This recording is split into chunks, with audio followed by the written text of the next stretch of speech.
මම මේ කොහෙද ඉන්නේ? අපායේද? ඔව්. ඔබ අපායේ තමයි ඉන්නේ. ඔබත් ප්‍රමාදී කෙනෙක් වුණා නේද? ඔයා කවුද? ඇයි එහෙම කියන්නේ? මට තව ජීවත් වෙන්න ඕනේ. මට තව අවස්ථාවක් දෙන්න. එක අවස්ථාවක් නෙවෙයි.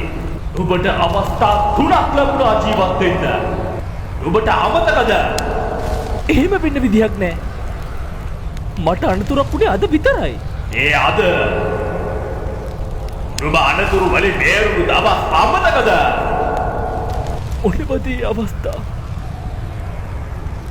මට මතක නැහැ.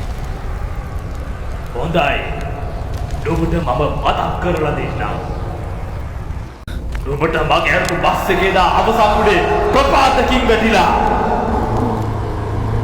එදා උදේ කාර් එක කැඩුණු නිසා ඒ කසෙන් ඔබට කරදරයක් වුණේ නෑ.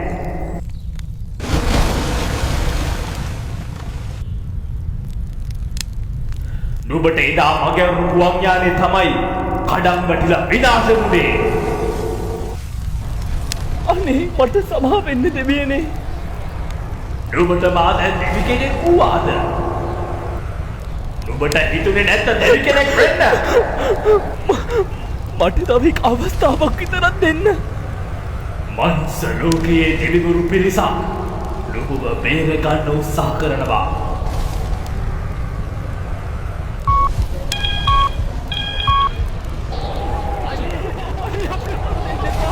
ඔබට රැස් කළ කිසි දෙයක් රැගෙන ඒවට නොහැකි බව තේරුණාද?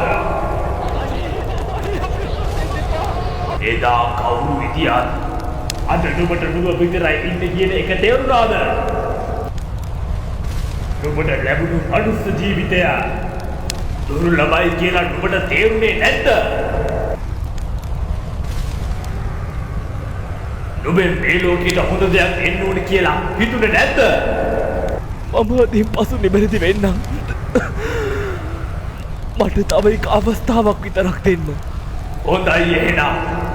මෙන්න නුඹේ අවසන් අවස්ථාව.